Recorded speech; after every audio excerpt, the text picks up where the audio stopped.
Umdaka Bingelele bafowethu la kwiBongi TV bese sisho ukuthi mawuqala ukungena kuleli khasi noma nje ukhona ungasubscribe-ile siyacela ukuthi usubscribe ukuze siphushe leli khasi liye phambili. Onibingelelayo ke usicela waSimilana uMbuzimawa ezayo bebemazi ngelikaMahlathini. Ya bafowethu namuhla ngifisa ke sikhulume ngenye into ekhona ezayoni lebizwa ngoprofethi noma abaprofeti. Ya prophet abaprofeti into ekhona ezayoni yayikhona kudala yabo. Bebekhona abaprofeti isikhula nje abaprofeti ibona ababetshela abantu indaba zabo. Babedlala indima enkulu ekukhuliseni kwebandla ngoba ibandla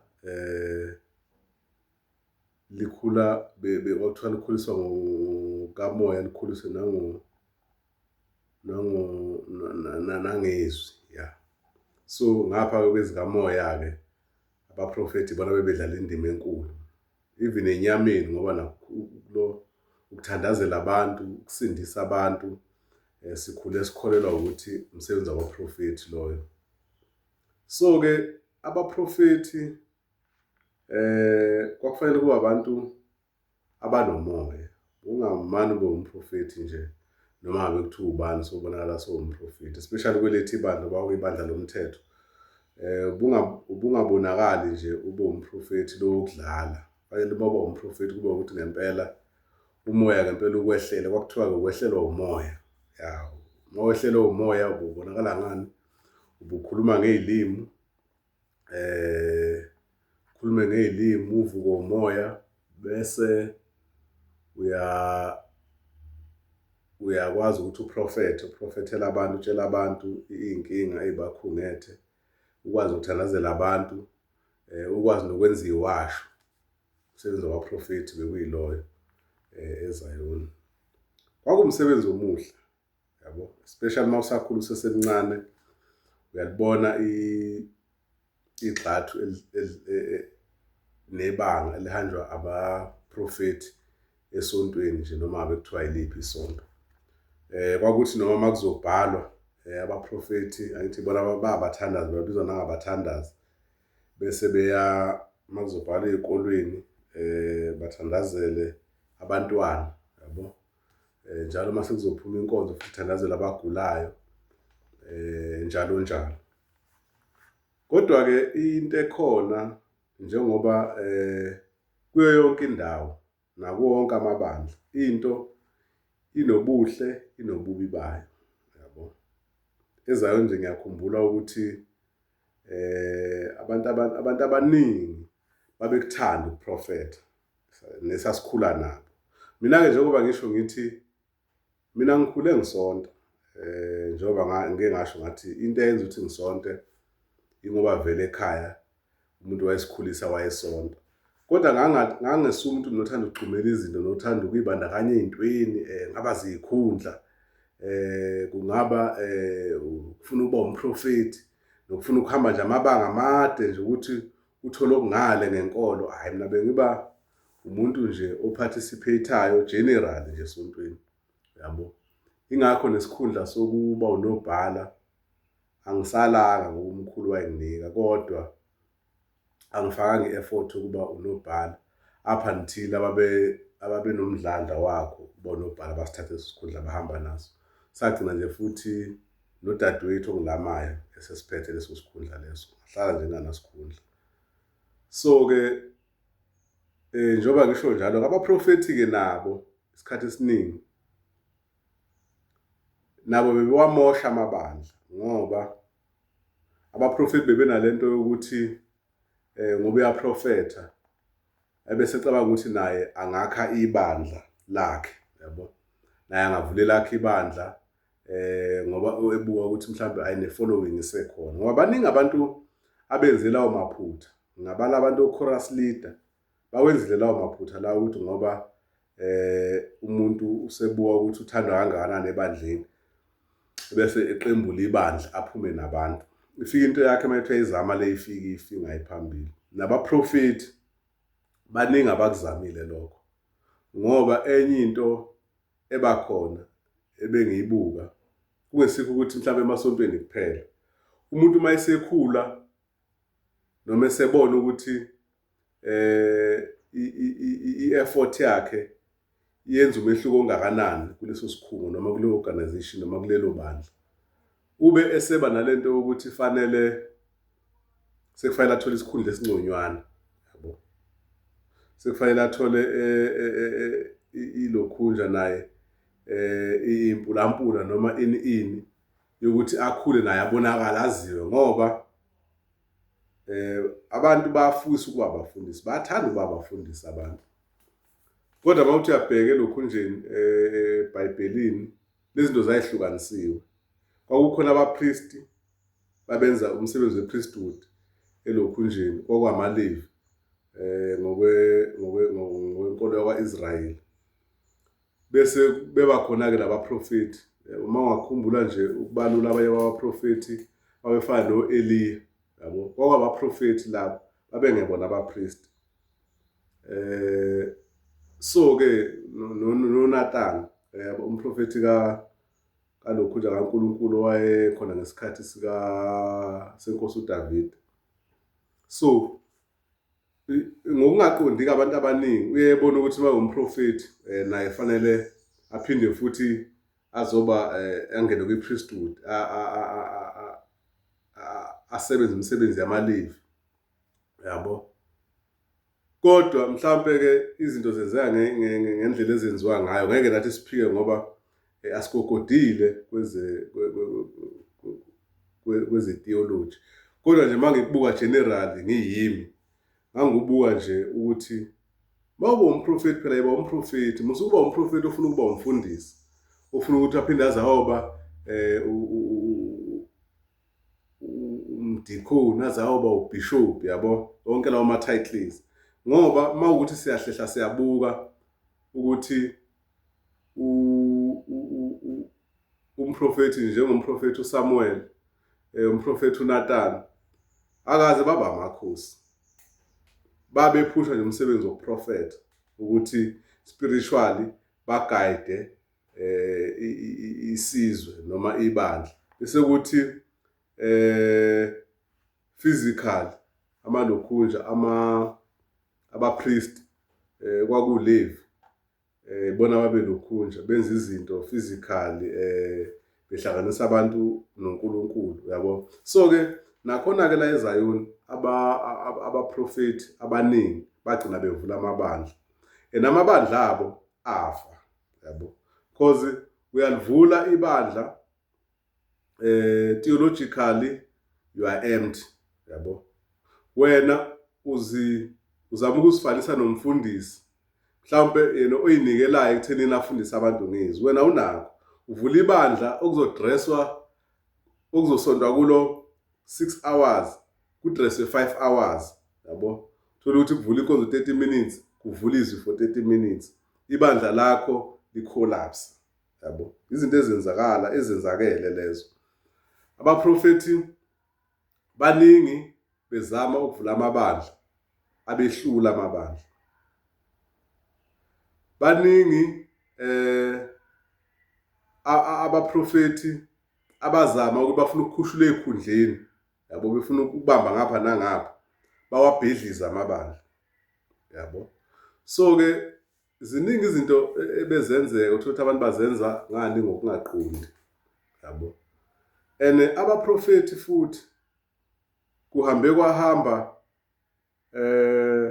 basuka endleleni ababehamba ngayo kwakuyindlela nje kamoya kwaqala manje kwaba nabaprofethi sebephatha izikhwama khona eZayoni kwaqala ngoba yabo nje ijazi elibomvu eZayoni belingalokhunjwa belingagqoka into nje ebomvu bingagqoka kudala yabo bingagqokwa even isangoma bezingekho izangoma eZayoni kodwa kuthe ukuhamba kwesikhathi baqala abaprofethi ngoba enye into ke futhi eyayimosha lento ifana nala esintwini la uthola khona ukuthi abesifazane sebebhinca amabhisha amadoda nala yonke lento liqale ngane yaqala ngomaskande ukuthi ibonakale yenzeka. Abantu besifazane sebegqoka imiqhele bengagqoki icholo. Uyabona? Uma ungakhumbula nje uMahlathini neMahotela Queen, iqembu lakho uMahlathini laligqoka njengomama, kodwa uthe ukuhamba sekungena umaskande kwabonakala abantu besifazane sebeshinga befaka imiqhele, befaka amabhishu becula umaskande. So-ke into efanayo-ke nala eZayoni. Uthe masekuqala kwenziwa amakhasethi, kwenziwa amakhasethi, kurekhodwa, baqala abantu-ke manje-ke ngokuthi izinto abayibona zenziwa abantu abarekhodayo, bayithatha bayifake elokhunjeni emabandleni la uthola khona njengoba kuno-blue, kuno-green, kuno-white, yaqala yangena-ke manje eminye imibala, kwaze kwangena ngisho umbala obomvu. Siphazamisa lo muntu lokhunja uxolo. So-ke leyo lokhunja-ke leyo nto-ke yokulokhunja yokurekhodwa kwamabandla kwagcina kwenza ukuthi-ke abaprofeti bagcina nabo sebefaka yonke lento le khona-ke manje. Abantu sebegqoka ilokhunja, amajazi ayiyelo, amajazi abomvu, yabona, kwaskrinywa, bagcina abantu behamabhondwe elokhunjeni. Yibo abaprofeti aba-introduce leyo nto leyo kakhulu emabandleni, yabo. Kwaze kwafika isikhathi la khona-ke kwaba yinto manje sijwayelekile. Manje usuyadibana nomuntu efaka ijazi elibomvu.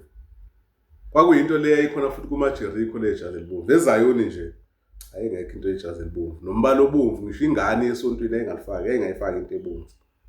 So-ke abaprofeti-ke kwagcina-ke sekukanjalo-ke zangena-ke lezo zinto. Kwase kufika-ke manje-ke nabaprofeti-ke laba obewuthola ukuthi, ngoba kufuna sikubeke ukuthi isikhathi esiningi abaprofeti bakudala babehamba kakhulu endabeni ey'bonakaliso, yabo, hhayi endabeni yokutshela abantu iy'ndaba zabo nokulokhunja nokuqeqebula amanje.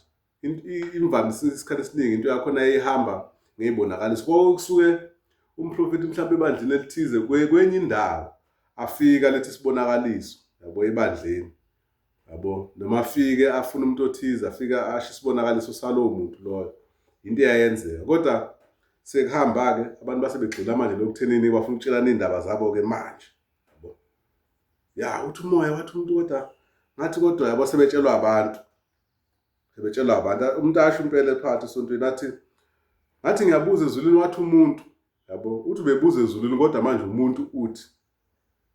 Wathi umuntu, kwase kufika abaprofeti manje bathi wathi umuntu, kodwa ngasiyahamba, kodwa ngasiya ekhaya, kodwa senza ngathi, kodwa sichitha igazi, kodwa senza ukuthi. Kwafika labo baprofeti-ke, hayi, kwaqhutsheka kwasonto, kwahamba, kwafika-ke manje nabantu-ke sebeqala-ke iy'limu-ke sey'fundiwe, abantu sebekhuluma ngey'limu-ke, ngoba iy'limu-ke nazo zangena-ke. Kufika indaba yey'limu-ke, abantu baqala manje-ke sebekhuluma ngey'limu, kwayinto esemgangathweni. Kwaqhubeka kanjalo-ke. So-ke abaprofeti-ke kuhambe kwahamba, kwaze-ke safika la khona-ke abaprofeti kwabona ngalento ukuthi kwase wonke umuntu eseba umprofeti. Kwagcina ngoba thina sikhuliswe ngokuthi akumelanga umprofeti uma ekuhlabela umoya uthi unamanga, yabo. Mina nje ngiphuma noma nje ngigcina ukukhonza, bengingasakholelwa kubaprofeti ngoba bese kugcwele nje le mfishi le yabantu abafuna ukuthi athi maye elokhunja ethandazela akukhombe esigodlweni. Athi bese beney'godla abaprofeti, sebenza ilokhunja, sebehlanganisa, sibondwe sayekwa nje. Umprofeti ngapha unesigodlo, ukhipha iwasho ngale lokhunjeni, ngoba eZayoni kudala isiwasho wawutshelwa ukuthi hamba ufuna ukuthi nokuthi, bese niyabuya, sihlanganiswa khona la esontweni, sikhulekele khona la esontweni, bese uhamba naso. Kwakunjalo nje. Hhayi, kwahamba isikhathi abantu baqala baba ney'godlo manje sebekukhomba esigodlweni. khomba esigodlweni. Kwaqhubeka hayi namaladi kwamiswa amaladi-ke mase bemisa amaladi khona ey'godlweni zabo. Kwagcina kungena namabhayizangoma, angena amabhayizangoma phakathi. And umuntu ngifuna ayiqonde lento lokuthi ayimayelana nokuthi izangoma mhlampe umuntu ubukela phansi mhlampe into yezangoma, cha. Izangoma sakhula zikhona, asoze futhi sigxeke izinto esakhula zikhona esingazi ukuthi zafika kanjani kithi. So nje akusikhona ukuthi la mhlampe ngigxeke izangoma, kodwa ngizama ukuqondisa ukuthi ngalesa sikhathi esiqala ukungena ekukholweni isangoma sasingasonto ezayona, yabo. Sasingasonto ezayona, kwahamba zaqala zangena ezayona. Kwahamba zagcina sekuthiwa kuyaphendula. Sengena lamajazi wona la bomvu la yellow seyigqoka wona. Zibhema isinemfu phakathi elokhu nje nesontweni. Abaprofethi behlaba umoya naso sesiyalokhu nje. Sesiya profit noma sesiyaphengula ngomoya waso phakathi esontweni. So ke abalokhu nje-ke abaprofethi-ke ngesimo sokuthi enye into eyayikhona engayibuka mina. Ukuba umprofethi akusiyona into elula ngoba abantu bakhona bebethi noma beyosebenza ubontakalast emsebenzini. Ngicabanga ukuthi enye yezinto eyenza ukuthi babone ukuthi kuhle ukuthi lento yabo bayi-commercialize, bakhande iwasho, bakhande ama-product, baqale banikeze abantu, baqale babize abantu ey'godlweni, kuqale kube khona iy'nkanyiso, abantu bashiye iy'nkomo. Uyayibona leyo nto leyo, yiyo-ke into eyenza ukuthi-ke kugcineke sekuhlukana-ke. And leyo nto leyo-ke yabe seyidala inkinga-ke ngoba namhlanje nje amabandla uthola ukuthi lime ngumfundisi, amanye amabandla lime ngumprofethi, yabo. So-ke kwagcina kuhlukana kanjalo, kodwa nje ibandla liseyibandla. Abaprofethi babenganazo iy'khundla, babe abaprofethi nje. Futhi umprofethi wayenganayo lento yokuthi usebenzela ukuthi fanele azigcine yoba ubhishophi. Cha, wayazi umsebenzi wakhe wokuprofetha ukuthi nawo umsebenzi wokuqondisa ibandla spiritually, agayide even ilokhu nje umfundisi spiritual ukuthi nayo indlela ofanele ithathwe, nayo ingozi ezayo, ibandla fanele lihambe kanje, uyabona. Njengoba nje namhlanje-ke abaprofethi sekwaba khona ukuthi even kwezinye iy'nkonzo nje uthola khona into esiphushwa sekuwuprofetha, ukutshela abantu. Kuhambe kwahamba bona abaprofethi bagcina sebebethela. Bagcina sebebethela abaprofethi.